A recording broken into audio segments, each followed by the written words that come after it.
So Young Don has been the great advocate of a lot of Jewish traditions, and some people do believe that they actually need to follow all the Jewish traditions, including circumcision, in order for them to receive salvation. But wait, is this biblical teachings or it's just their perspective?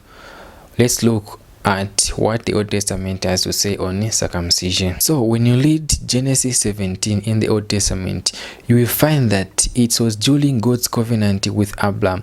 You will find that God really instituted circumcision to set apart his people from those who do not believe in him. And this is the reason why circumcision is primarily known as the Jewish practice, because they follow the Torah. So here the question comes, do Gentiles still need to follow the Jewish practices in order for them to receive salvation? Let's see what the Bible has to say on this one. According to Galatians 2:1-10 and also Acts 15, Paul discussed the issue with the leaders of Jerusalem, agreeing the Gentile converts exemption from following most of the Jewish traditions. We can further look on this circumcision issue, more especially when you read Galatians 5 verse 6, which says, "For in Christ Jesus neither circumcision nor uncircumcision has any value.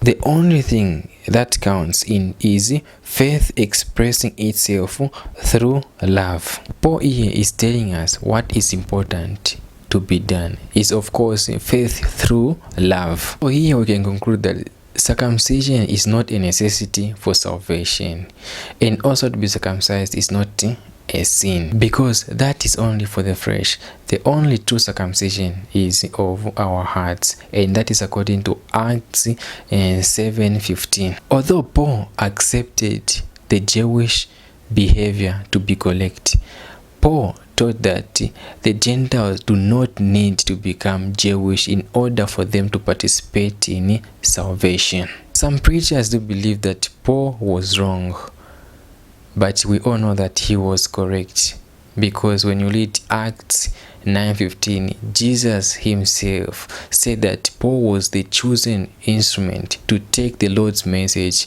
to the Gentiles. And Paul himself insisted that the message or the gospel which he was preaching, it was no man's gospel, but it was the revelation which he received through Jesus Christ. Furthermore, when you read Galatians 1:8, Paul had the guts to say that if anyone or an angel from heaven should preach a gospel other than the one we preach to you, let them be under God's case. How bold is that statement?